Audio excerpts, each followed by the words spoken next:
படம் எவ்வளோ பெரிய பிரச்சனைக்கு அப்புறம் இப்போ வந்திருக்குன்ட்டு அதுக்கு நான் ஃபர்ஸ்ட் வந்து எங்கள் மாமா எல்கே சுதீஷ் அவருக்கு வந்து நான் தேங்க்ஸ் சொல்கிறேன். ஏன்னா நிறைய பிரச்சனை இருந்துச்சு.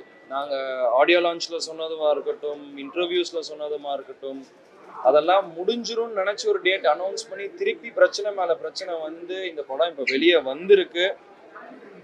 இந்த படத்தை நீங்கள் ஆடியன்ஸ் எல்லாரும் தியேட்டரில் போய் பார்த்து எங்களுக்கு சப்போர்ட் பண்ணி, நீங்கள் தான் நாங்கள் பண்ண ஹார்ட் ஒர்க்குக்கும் எங்களோட முயற்சிக்கும் நீங்கள் தான் எங்களுக்கு ஒரு தியேட்டரில் போய் பார்த்து சப்போர்ட் பண்ணி ஒரு பலன் தரணும்.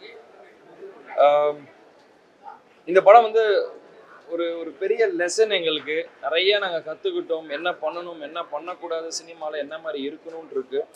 ஸோ நான் என் படத்தை பற்றி நானே அதிகமாக சொல்ல முடியாது. நீங்க தான் அதை ஆடியன்ஸா தியேட்டர்ல போய் பார்த்துட்டு அது நல்லா இருக்கா இல்லையா, நாங்க எப்படி நானும் அன்பும் எல்லாரும் எப்படி பண்ணியிருக்கோம், அது உங்களுக்கு பிடிச்சிருக்கா இல்லையான்னு உங்களோட ஃபீட்பேக்ல தான் நாங்க எல்லாரும் காத்துக்கிட்டு இருக்கோம். அப்பாவோட ஏஐ ரொம்ப நல்லா வந்திருக்கு.